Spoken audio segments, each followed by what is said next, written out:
Every spring, my backyard turned into a swamp.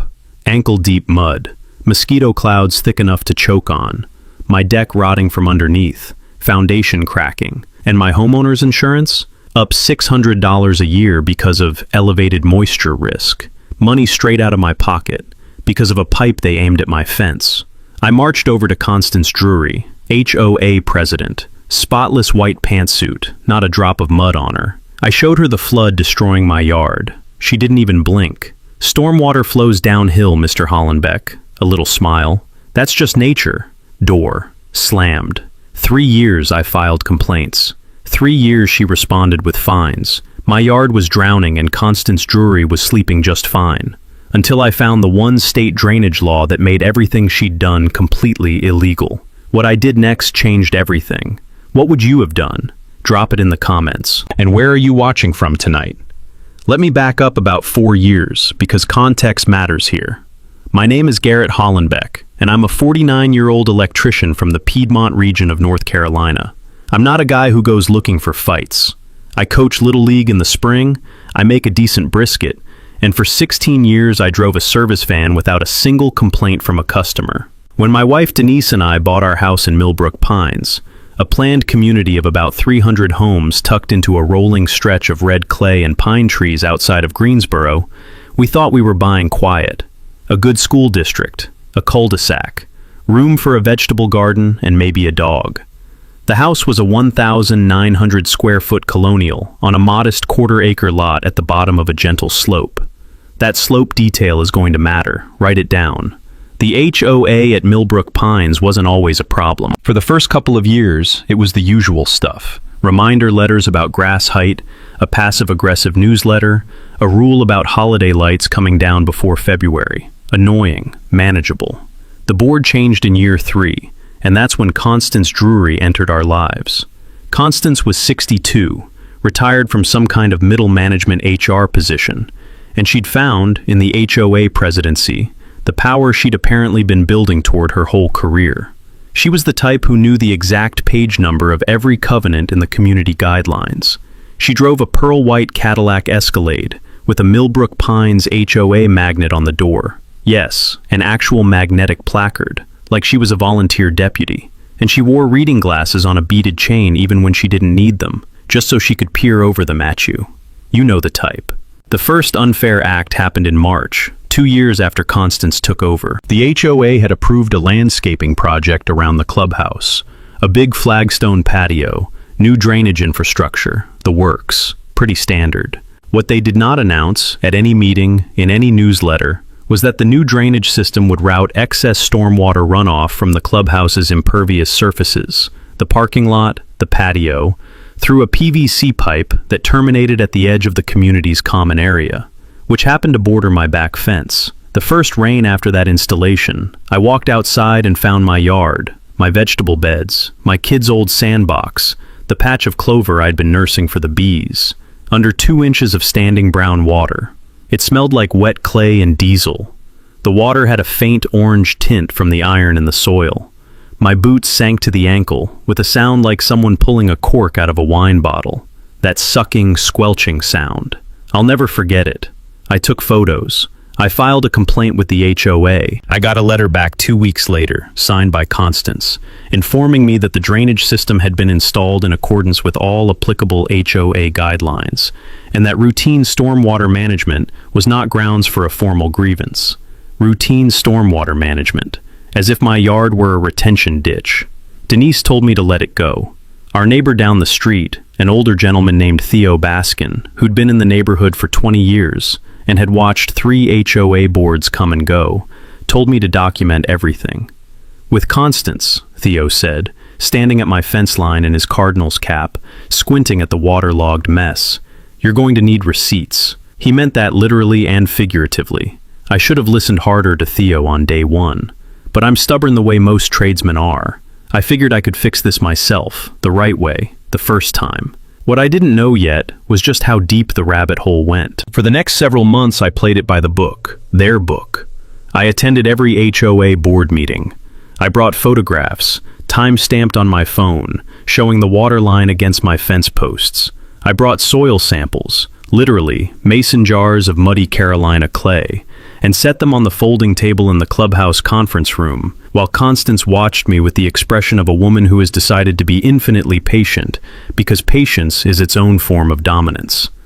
"Mr. Hollenbeck," she said at the September meeting, her reading glasses perched low, "stormwater naturally flows downhill. That is a function of gravity, not of HOA policy." There were 9 people in the room.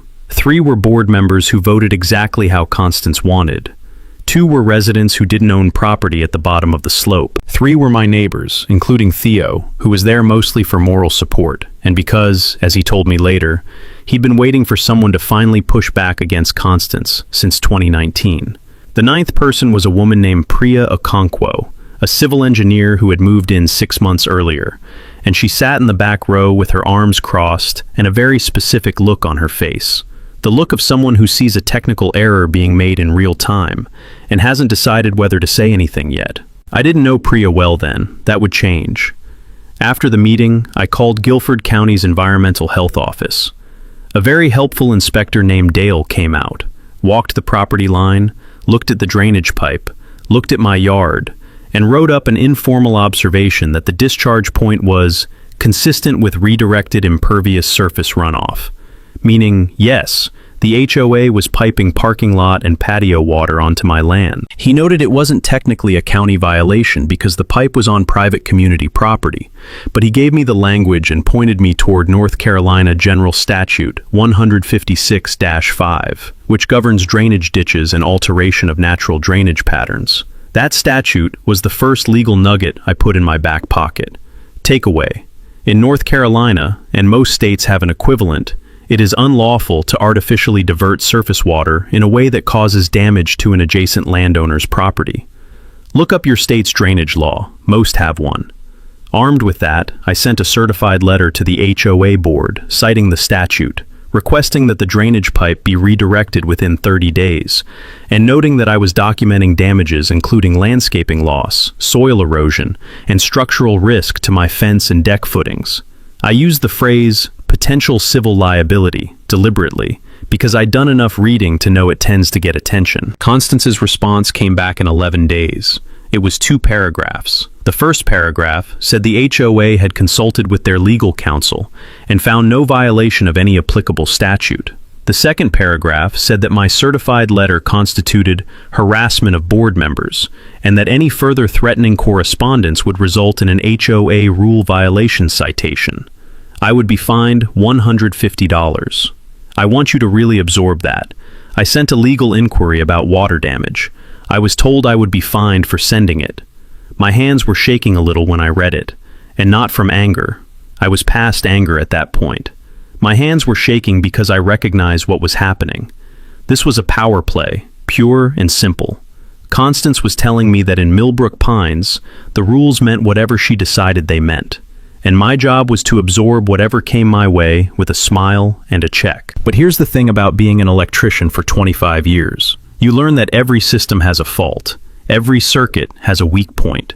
You just have to be patient enough to find it. I called Theo that evening. He answered on the second ring, and I could hear the Cardinals game in the background, the crack of a bat, the crowd. I told him what happened. There was a long pause. "You know what Constance did before she retired?" he said. "HR manager, right?" "She managed risk compliance for a mid-size commercial property company," Theo said. "She knows exactly what she's doing, Garrett. She's been through this before. She knows how to outlast people." I thanked him, hung up, and went outside and stood in my backyard in the October dark. The ground was still soft from the last rain. My boot left a deep print in the mud near the fence line.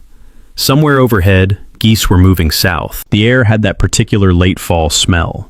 Dead leaves, cold soil, a faint trace of wood smoke from somebody's chimney 2 streets over. I looked at the fence. I looked at the spot where the pipe discharged. I thought about fault lines. I wasn't going anywhere. I paid the $150 fine under protest, meaning I sent a check with a written objection letter in the same envelope, because I'd learned enough about HOA law to know that ignoring fines creates its own legal quicksand. But I also started keeping a formal damages log. Every rain event, the water depth against my measuring stake, photos, timestamps, estimated landscaping replacement costs. I'm a guy who knows how to read a spec sheet and pull permits. I can document things. Winter came and the flooding slowed down because we got less precipitation, but it didn't stop. Even a moderate rain sent a thin sheet of brownish water across my lower yard. My vegetable beds were shot for the season. The two fence posts closest to the discharge point were showing visible rot at the base, soft, punky wood that you could press your thumb into. Each one ran about $180 installed. I photographed them and added them to the log. In February, I did something I probably should have done earlier. I hired a licensed civil engineer to produce a formal drainage assessment. Her name was Priya Okonkwo. Yes, the same woman who'd been sitting in the back of the HOA meeting with her arms crossed. Turned out she'd been watching the situation develop with professional interest because she specialized in stormwater management consulting, and what she'd seen at that meeting had bothered her enough that she'd knocked on my door 2 weeks later and introduced herself. She said, and I quote, "What they did to your drainage is textbook negligent redirection. I've written remediation reports for lawsuits over exactly this." I hired her.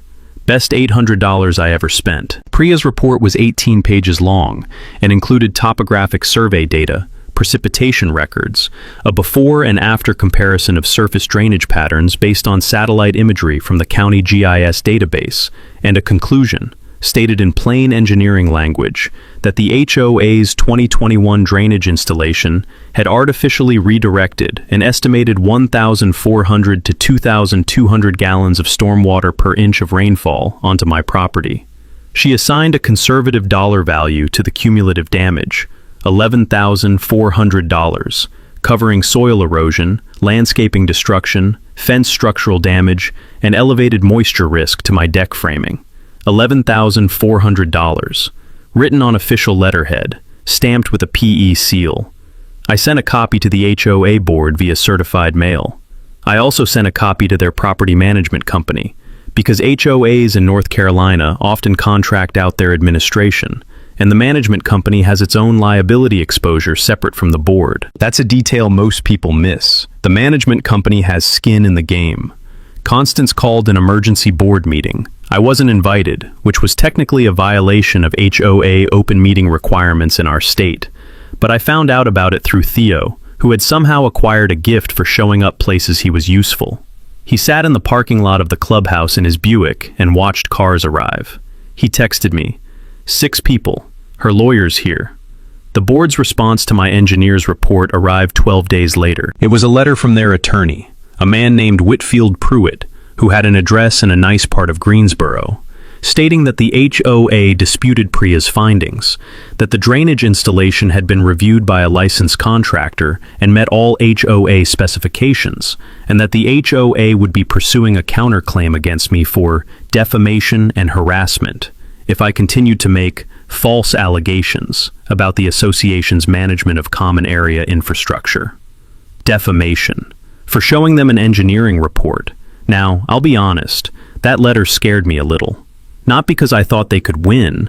I'd shown Priya the letter and she'd laughed, and I mean really laughed, a short, bright sound like a staple gun, but because I knew how expensive being right can be when the other side has money and is willing to waste it. HOAs often have legal insurance. They can grind individual homeowners into dust, just by forcing them to match their legal bills dollar for dollar. That's the dirty secret of HOA disputes. It's rarely about who's legally correct.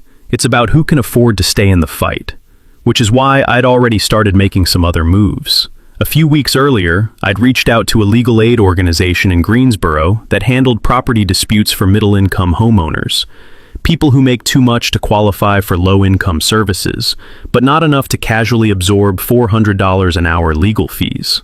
They weren't able to take my case directly, but they connected me with a young real estate attorney named Shepard Voss, who was building his private practice and very interested in HOA litigation. Shepard had the energy of a man who genuinely enjoyed finding loopholes, which is exactly the kind of attorney you want when you're up against an HOA board with a membership card and a God complex. Shepard's first question when we met, over bad coffee in his strip mall office, fluorescent lights humming overhead, a small plant in the corner that was trying very hard to survive, was this: "Do you have their original governing documents? The CC and Rs, the bylaws, the plat map? I had them. I'd requested them 2 years earlier, because in North Carolina, homeowners have a statutory right to inspect HOA records. Constance had made me wait the full 10 business days allowed by law before producing them, but she had to produce them. Shepard picked up the plat map, held it under the light, and said, "Huh." That cost me a $250 consultation fee and was worth every penny. Before Shepard could explain what he'd found on that plat map, and trust me, we'll get there, Constance made her next move, and it was a nasty one. In April, about a week after I'd gotten the lawyer's threatening letter, Constance launched a property inspection campaign. This is technically legal. HOAs can inspect homes for covenant compliance and assess fines for violations. What's not legal, or at least what's actionable, is selective enforcement, specifically targeting one homeowner for aggressive compliance review while letting identical violations on other properties slide. I got cited for 6 violations in 11 days. My mailbox post was 0.3 inches over the maximum height specified in the covenants. My driveway had a hairline crack, categorized as visible structural deterioration. The paint trim on my garage door was inconsistent in sheen with the approved exterior palette, meaning one section looked slightly less glossy than another after 4 years of sun. My backyard shed, which had been in place since before I bought the house, suddenly violated a setback requirement. A section of my gutters had visible oxidation, and my front garden bed had a species of ornamental grass that was, technically, not on the HOA's approved plant list, a list that I'm pretty sure Constance had quietly updated without a membership vote, though proving that would take time. Total fine exposure, $1,850. I went over to Theo's house and sat at his kitchen table while he made coffee, the percolator gurgling on his avocado green stove. The man has not updated his kitchen since 1987 and is completely at peace with this, and I told him what happened. Theo stirred his coffee slowly and said, "She did the same thing to the Merriweather family on Birchwood Court in 2020, ran them out of the neighborhood. That stopped me cold." She ran them out? Fine accumulation, legal threats. They had a kid starting high school, didn't want the stress. Sold at a loss. Theo set down his spoon. "You're not going to do that." It wasn't a question. I called Shepard that afternoon. He told me to contest every single violation in writing, by certified mail, within the response window specified in the covenants, usually 15 or 30 days. He also told me to photograph every other property in the neighborhood that had any of the same alleged violations, because selective enforcement is an affirmative defense against HOA fines in North Carolina, and courts take it seriously. So that weekend, I did something that felt slightly absurd, but was actually methodical. I walked the entire neighborhood with my phone and photographed every visible mailbox, every cracked driveway, every shed, every gutter, every garden bed with plants that might or might not be on the approved list. I made a spreadsheet.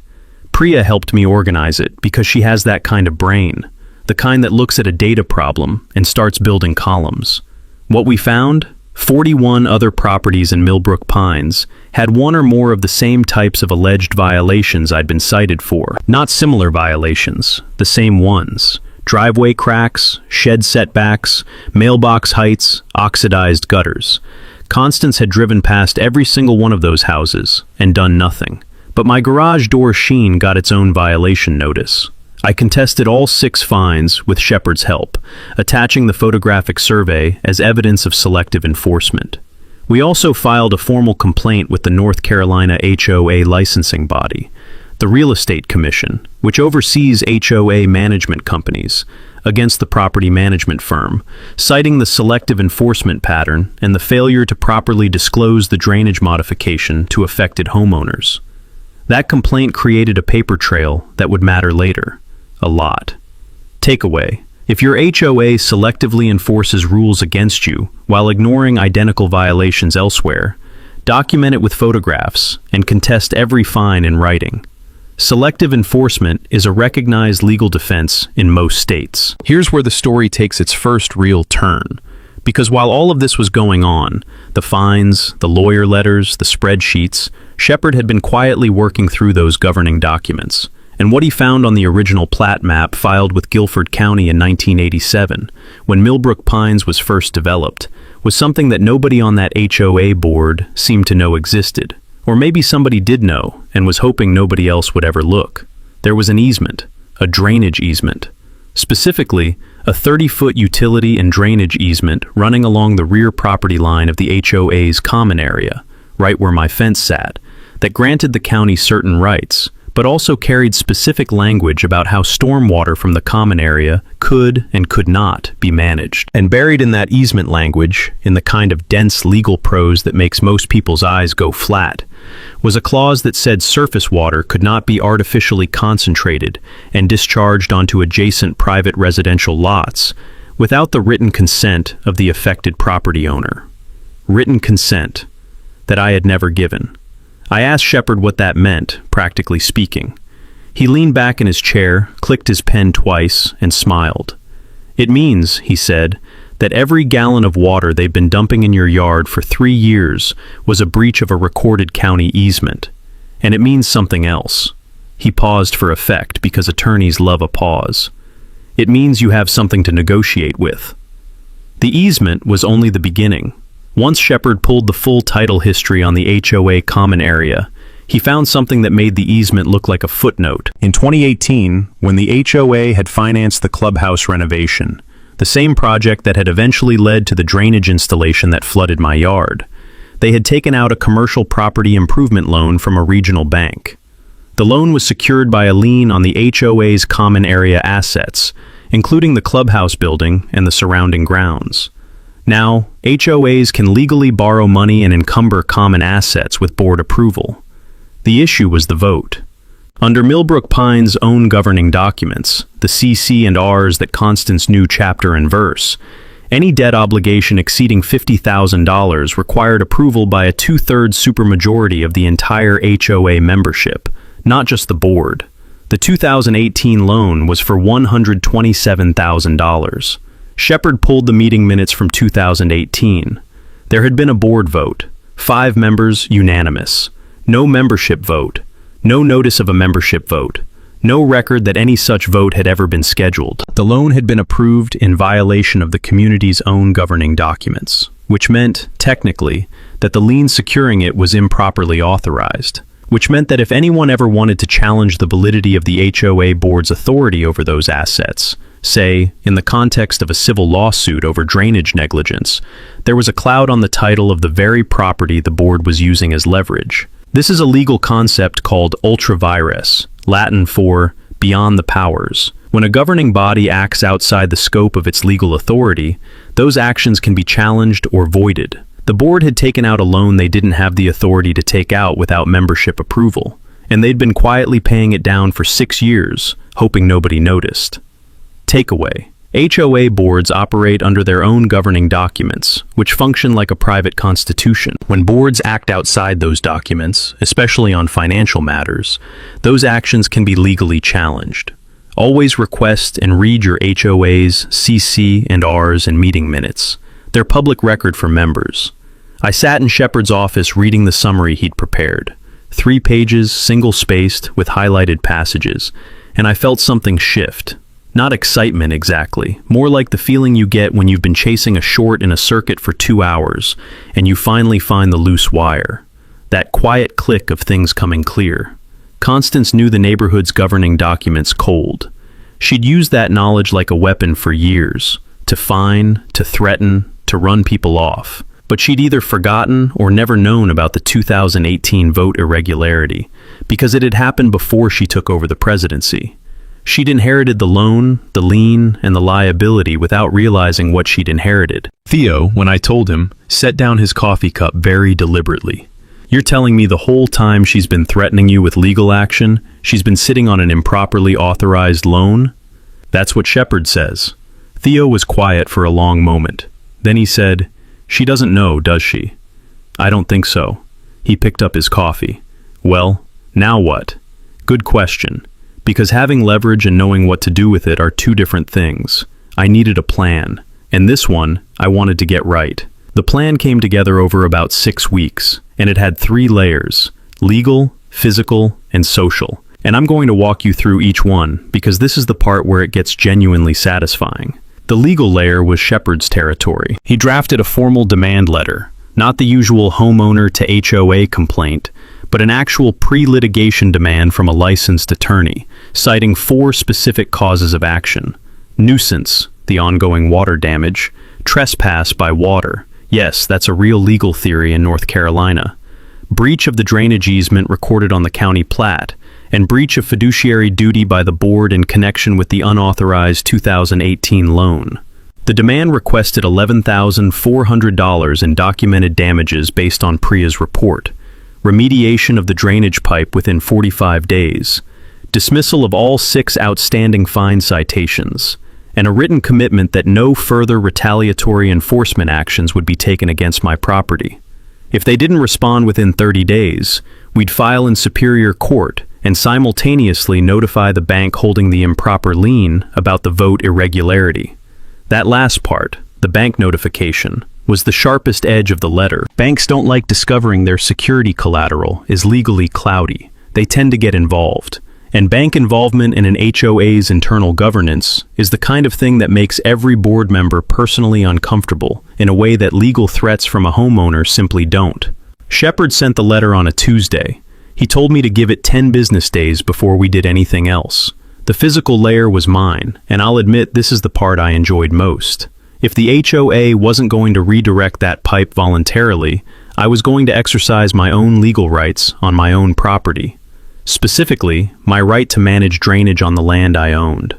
I consulted with PREA about the topography, and we mapped out exactly what would happen if I installed a berm, a raised earthen ridge, along my property line, parallel to the fence, roughly 18 inches high and sodded over with fescue. A berm is a legitimate landscaping feature. It's legal. It's not my fault if it happens to redirect water that was being illegally discharged onto my land.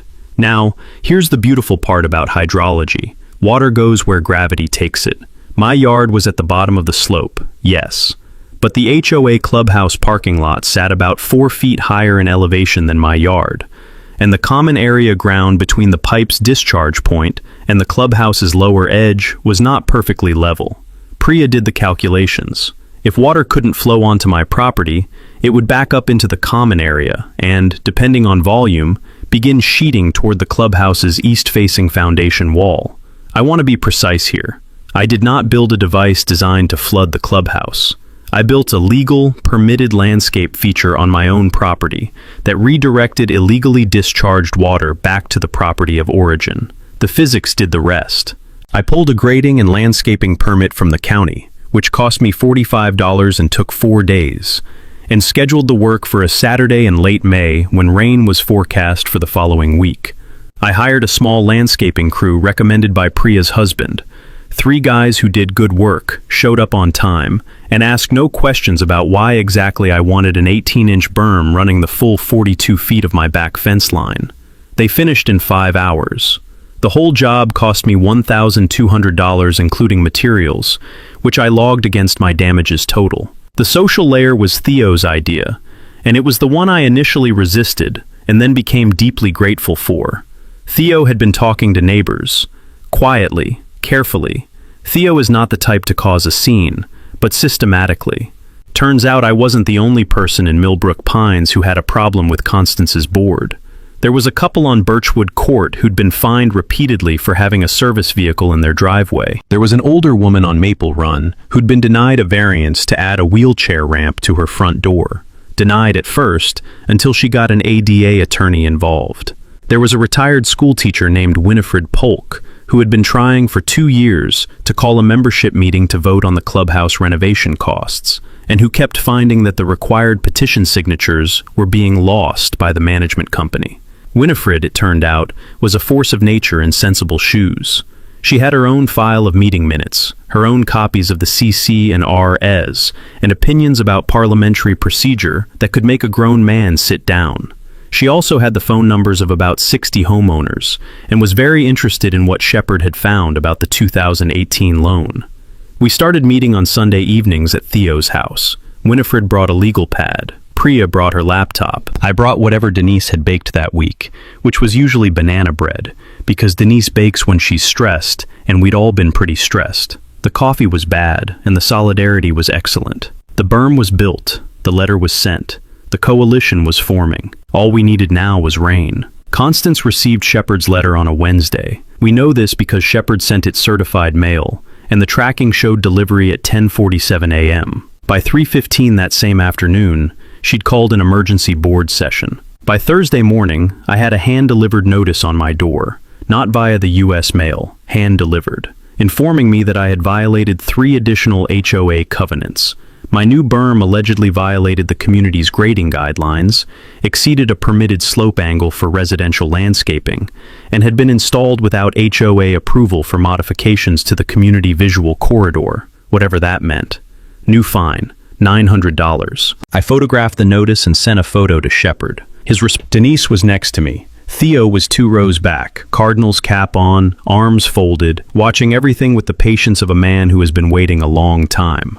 Winifred raised her hand before the statement was even finished. She was recognized, stood up, straightened her blazer, and said, "I have a motion to enter into the record a request for a full membership vote on the 2018 Clubhouse renovation loan, pursuant to Article 7, Section 4 of our CC&Rs, which requires member approval for debt obligations exceeding $50,000. The room went very quiet, the kind of quiet you get in a theater right before something happens on stage. Constance said, "That motion is out of order." Winifred said pleasantly, "Then I'd like the board to explain, for the record, under what provision it is out of order, because I've read Article 7, Section 4, and I believe the motion is fully in order."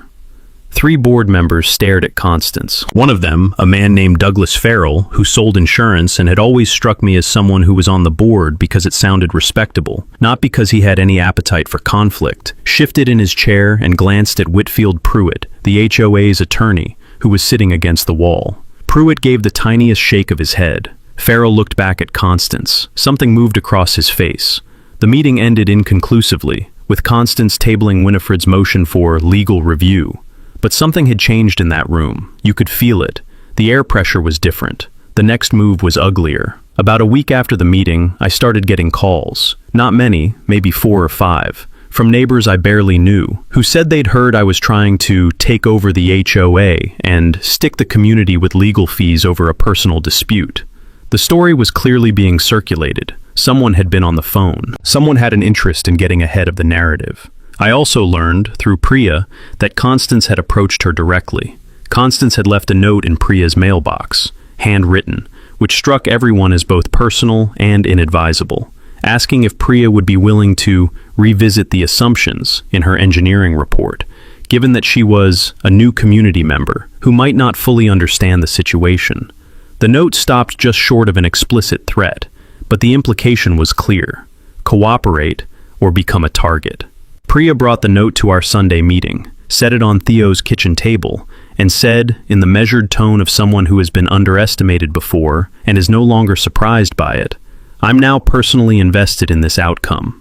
She wasn't the only one. Farrell, the insurance-selling board member, reached out to Shepard through a mutual contact and said he had questions about his personal liability exposure as a board member in connection with the unauthorized loan. He wasn't ready to defect publicly, not yet, but he was asking questions, and people who ask those questions are calculating exits. Constance had tried to isolate me, intimidate my engineer, and manage the community narrative. None of it was working. And the rain was coming. Shepard's demand letter response window expired on a Thursday.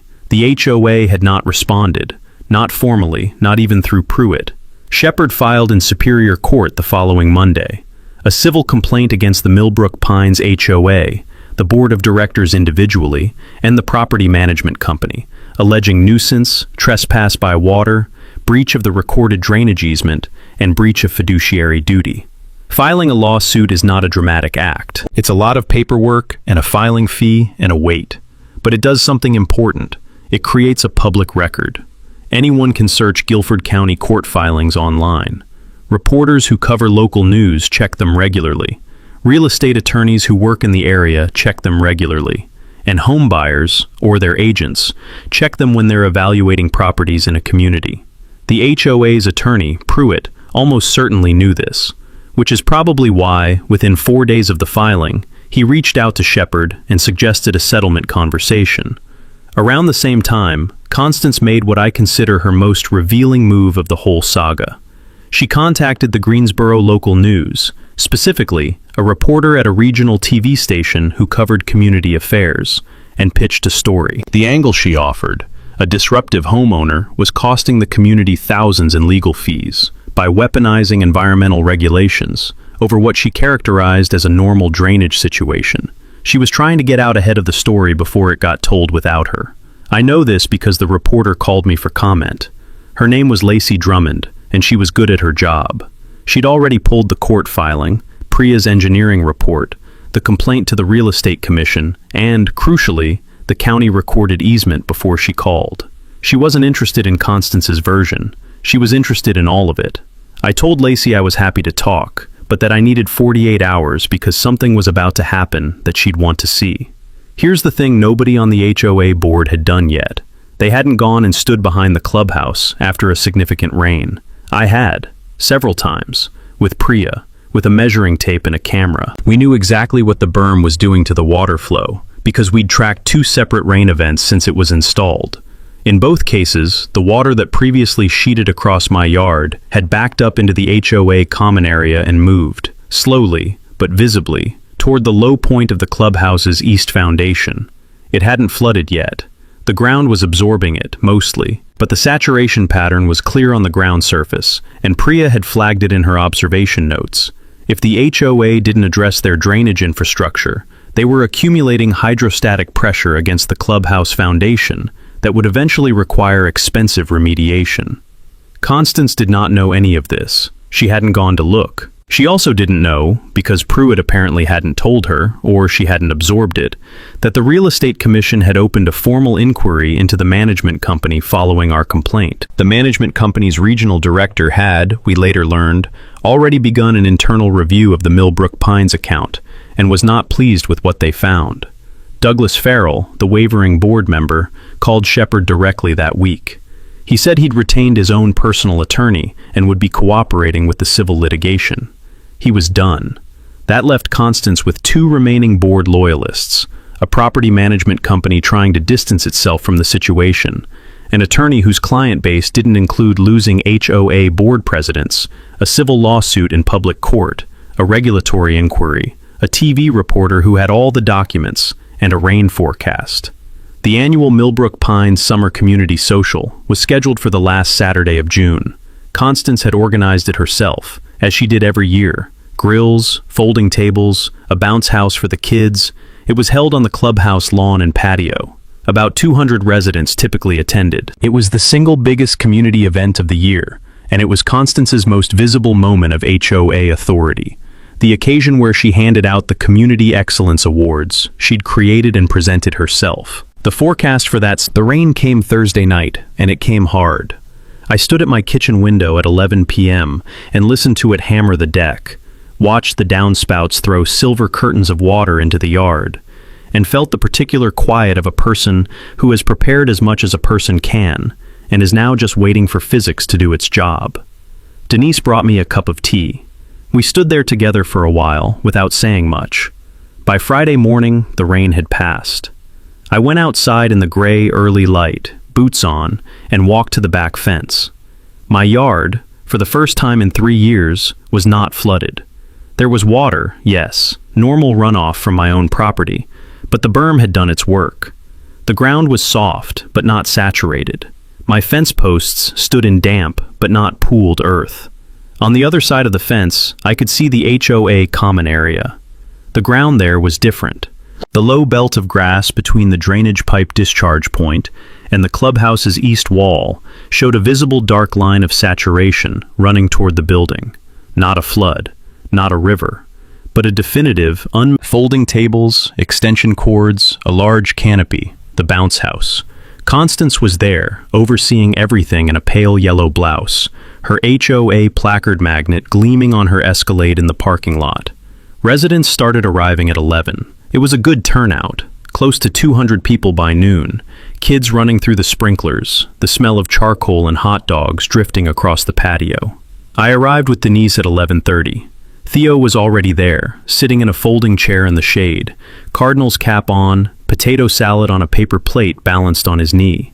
Lacey Drummond and her photographer arrived at 11:45, press credentials clipped to their shirts, cameras slung.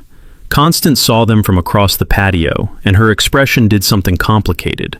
First surprise, then a careful social smile, the kind that means the opposite of what it looks like. At 12:20, a woman named Sandra, who lived in the house immediately adjacent to the clubhouse's east side, came to find me in the crowd. "Garrett," she said, "there's water coming up around the east wall of the building. Not dramatic, just water, seeping through the gap where the foundation met the concrete slab. A slow, dark creep of moisture spreading across the patio edge. The saturated ground that Priya had measured Friday morning was pressing, gently but persistently, against a wall that hadn't been designed to receive that kind of sustained hydrostatic pressure. Within 20 minutes, it was visible to everyone at the party. The dark stains spread along the east edge of the patio slab. One of the party tables, set up near that wall, developed a slow puddle underneath it. A kid in water shoes discovered it and yelled, as kids do, "There's a flood!" which caused about 40 adults to turn and look. Lacey Drummond was already moving. Priya walked calmly to the east wall, crouched down, looked at the seepage, stood up, and said to the people around her, clearly, not unkindly, in her civil engineer's voice, "This is the result of redirected impervious surface runoff being discharged against this foundation for approximately 3 years. It was diverted here from a residential property it was previously being dumped onto." She said it to the group standing around her, not to a camera, not to a reporter, just to people. Constance crossed the patio toward Priya. Her face was controlled, but her jaw was tight. "This is not the time or place for—" "Ma'am," Winifred Polk said, stepping in from the left, legal pad in hand. "I'd like to raise a motion for emergency membership vote on the unauthorized 2018 loan. We have quorum present." She gestured at the crowd.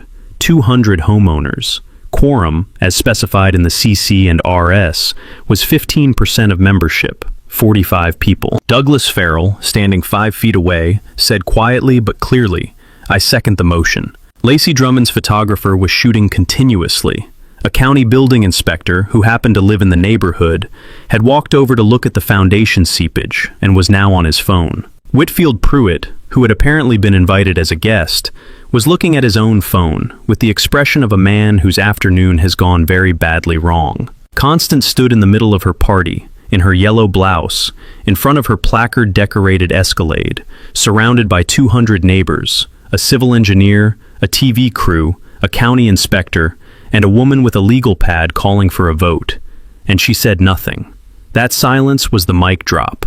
The settlement came 6 weeks later, negotiated between Shepard and Pruitt, with Douglas Farrell now cooperating fully on the board side. The HOA agreed to reroute the drainage pipe within 60 days at their expense, through a properly engineered solution designed by Priya and approved by the county. Pay me $11,400 in documented damages, dismiss all 6 outstanding violation citations, and conduct a retroactive membership ratification vote on the 2018 loan with full financial disclosure. They also agreed to cover my legal fees, which had reached $4,200 by the time we settled. The management company had already begun a partial separation from the account, citing the regulatory inquiry and irreconcilable differences in management philosophy. They were replaced by a new firm that came in and, in their first month, conducted a full review of the HOA's financials and found 2 additional irregularities in the board's spending records. Those are the subject of a separate inquiry that is still ongoing as of this recording. Constance resigned from the HOA presidency 3 weeks after the community social. She sent a brief email to the board, cited personal health reasons, and was not heard from publicly in the neighborhood again. Her pearl-white Escalade left the neighborhood 4 months later. A for sale sign appeared in front of her house, and it sold quickly. I don't know where she went. I don't spend much time thinking about it. The membership vote on the 2018 loan was held in September. It passed retroactively by a wide margin. Most residents, presented with the full financial picture, preferred to ratify the debt rather than unwind it and face potential complications with the bank. But the vote itself mattered. The community had exercised its actual authority for the first time in years, and that changes how people think about their HOA going forward. Winifred Polk ran for the HOA board in the fall election. She won by a landslide, as did two other reform-minded candidates. The new board held its first meeting in January and spent the first 30 minutes reviewing the CC and Rs out loud, section by section, which Winifred said should have been standard practice all along. The drainage remediation was completed in November. Priya supervised it.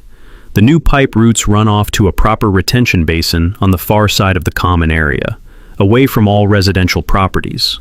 My backyard, for the first time in 3 years, was just a backyard. I planted a new vegetable bed in the spring. The tomatoes came in great.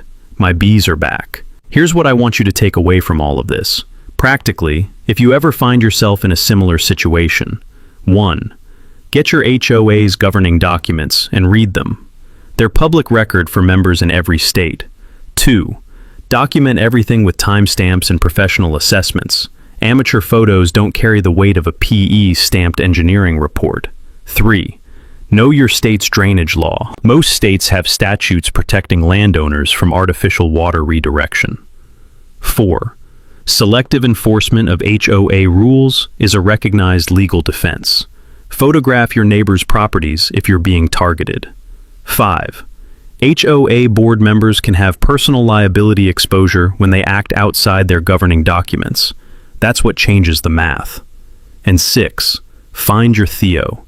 Every neighborhood has one. The person who's been watching, who has context, who has patience, who will sit in a parking lot in his Buick and text you from the front lines. Those people are worth more than any lawyer.